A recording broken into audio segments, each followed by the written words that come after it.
తులసికోట దగ్గర దీపం పెట్టే ఆడవారు ఈ 5 నియమాలు తప్పనిసరిగా తెలుసుకోవాలి. బంగారమే ధర్మశాస్త్ర ప్రకారం ప్రతి ఒక్కరి గుమ్మం ముందు తప్పనిసరిగా తులసి మొక్క ఉండాల్సిందే. తులసి మొక్కలో 3 దేవతలు కొలువని ఉంటారు. తులసికోటలో దీపం వెలిగిస్తే 33 కోట్ల మంది దేవతలకు దీపారాధన చేసినంత పుణ్యఫలితం దక్కుతుంది. తులసికోటలో దీపం పెట్టి ఆడవాళ్లు తప్పనిసరిగా కొన్ని నియమాలు పాటించాలి. తులసి మొక్క ఏ దిశలో ఉండాలి? పూర్వీకుల నుండి ఆనవాయితీ లేనివారు తులసి మొక్కను పూజించుకోవచ్చా? ఇలాంటి ఎన్నో విషయాల గురించి ఈ వీడియోలో తెలుసుకుందాం. ముందుగా ఈ వీడియోకి ఒక లైక్ కొట్టి మన ఛానల్ని సబ్స్క్రైబ్ చేసుకోండి. ఎవరైతే తులసి మొక్కను పూజిస్తారో అలాంటి ఇళ్లలో లక్ష్మీదేవి తిష్టవేసుకుంటుంది. ఇలాంటి ఇళ్లలో ధనానికి లోటు లేకుండా ఇల్లంతా కనకవర్షంతో నిండిపోతుంది.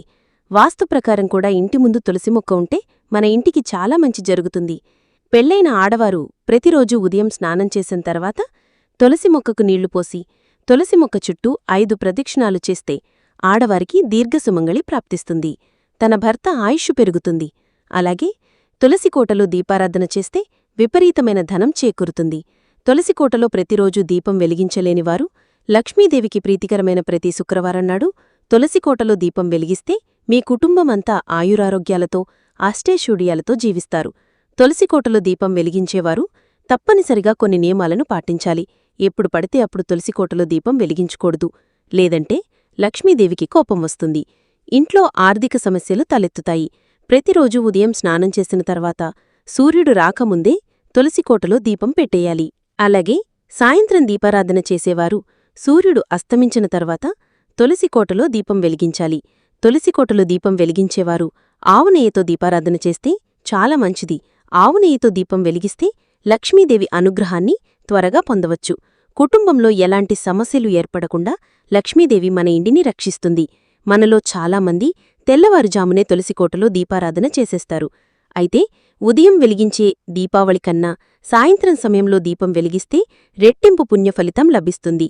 కాబట్టి సాయంత్రం సమయంలో ఎవరైతే తులసికోటలో దీపాన్ని వెలిగిస్తారో అలాంటి కుటుంబాలు జీవితంలో ఎన్నడూ చూడని ఐశ్వర్యాన్ని పొందుతారు. ఎంతో అదృష్టముంటే కాని తులసికోటలో దీపారాధన చెయ్యలేము. తులసికోటలో ఒక చిన్న దీపం వెలిగిస్తే ఆర్థిక సమస్యలన్నీ వెంటనే తొలగిపోతాయి. అలాగే సమస్త పాపాలన్నీ తొలగిపోయి మోక్షం లభిస్తుంది. మరణానంతరం స్వర్గానికి చేరుతారట.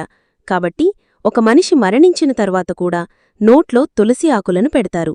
మన హిందూ పురాణాల ప్రకారం తులసికోటలో పిండి దీపం వెలిగిస్తే 1,000,000 జన్మల పుణ్యఫలితం లభిస్తుంది. 1,000,000 జన్మల పుణ్యఫలితం లభిస్తుంది.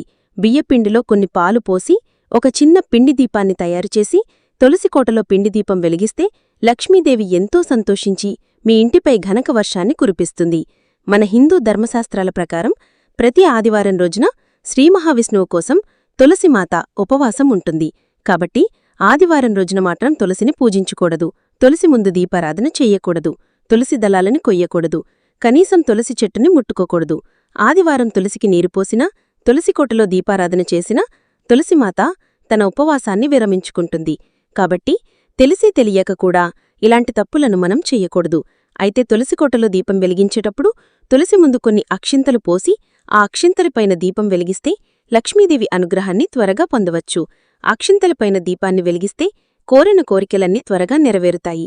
అలాగే నరదిష్టి సమస్యలతో బాధపడేవారు 7 తులసి ఆకులను తీసుకుని దిష్టి తగిలిన వ్యక్తికి దిష్టి తీయండి. భయంకరమైన దిష్టి సమస్యలన్నీ తొలగిపోతాయి. అలాగే భయంకరమైన పీడకలు వస్తుంటే రాత్రి నిద్రపోయే ముందు గింద తులసి ఆకులు పెట్టుకోండి. ప్రశాంతమైన నిద్ర పడుతుంది. అదేవిధంగా ప్రతి ఒక్కరూ తప్పనిసరిగా తులసికోటలో ఒక చిన్న రాయిని పెట్టుకోవాలి. శ్రీకృష్ణుని రూపండా రాయిని పూజించాలి. అదేవిధంగా ఒక చిన్న శివలింగాన్ని కూడా తులసికోటలో ఏర్పాటు చేసుకోవచ్చు. తులసికోటలో ఇతర మొక్కలను పెంచకూడదు. ఒక తులసి మొక్క మాత్రమే తులసికోటలో ఉండాలి. ఇక తులసి మొక్కకు వచ్చే విత్తనాలను ఎప్పటికప్పుడు కత్తిరించేయాలి. తులసి మొక్కకు ఎక్కువ విత్తనాలు ఉండకూడదు. అలా ఉంటే మాత్రం ఆ ఇంటి ఇల్లాలికి తలనొప్పి సమస్యలు ఏర్పడతాయి. ఇక వాస్తుశాస్త్ర ప్రకారం తూర్పు దిశలో కాని ఉత్తర దిశలో కాని ఈశాన్యంలో కాని తులసి మొక్కను పెట్టుకోవాలి. విశేషంగా ప్రతి శనివారం నాడు వెంకటేశ్వర స్వామిని తులసి దళాలతో పూజిస్తే ఇక మీ జన్మ ధన్యమైపోయినట్టే. ఆ వెంకన్న అనుగ్రహంతో కష్టాలన్నీ వెంటనే తీరిపోతాయి. అలాగే వెంకటేశ్వర స్వామి దేవాలయానికి వెళ్ళినప్పుడు స్వామివారికి ఒక తులసిమాలను సమర్పించండి. శ్రీవారి అనుగ్రహం తప్పకుండా కలుగుతుంది. ఒకసారి మనం ఎన్ని జాగ్రత్తలు తీసుకున్నా తులసి మొక్క ఉన్నట్టుండి వాడిపోతుంది. పూజించే తులసి మొక్క వాడిపోతే మీ ఇంట్లోకి దుష్టశక్తులు ప్రవేశించాయని అర్థం. అదేవిధంగా మీ కుటుంబంలో సమస్యలు రాబోతున్నాయని అర్థం. ఇక ఇంట్లో దీపారాధన చేసేటప్పుడు పూజ కోసం తులసి దళాలను కొయ్యాలంటే మగవారు మాత్రమే తులసి ఆకులను కొయ్యాలి. అయితే ఎట్టి పరిస్థితుల్లోనూ పెళ్లైన ఆడవారు తులసి ఆకులను కొయ్యకూడదు. ఇక ఎలాంటి ఆచారాలు లేకపోయినా సరే తులసిని పూజించుకోవచ్చు. మీ పూర్వీకుల నుండి ఆనవాయితీ లేకపోయినా తులసికోటలో దీపారాధన చేసుకోవచ్చు. శాస్త్రం ప్రకారం తులసిని పూజించటానికి ఎలాంటి పట్టింపులు ఉండవు. ఇక సైన్స్ ప్రకారం చూసుకుంటే ప్రతిరోజూ తులసికోటలో దీపారాధన చేస్తే ఆ దీపం నుండి వచ్చే వేడి తులసి మొక్కకు తగులుతుంది. ఆ వేడికి తులసి మొక్క నుండి కొన్ని ఆయుర్వేద సగుణాలు బయటకు విడుదలవుతాయి. ఆ గాలిని మనం పీల్చుకుంటే మంచి ఆరోగ్యం లభిస్తుంది. ఈ విధంగా తులసి మొక్కను క్రమం తప్పకుండా పూజిస్తే మీ ఇంట్లో లక్ష్మీదేవి స్థిర నివాసం ఉంటుంది. ఈ వీడియో మీకు నచ్చితే లైక్ చేసి సబ్స్క్రైబ్ చేసుకోండి.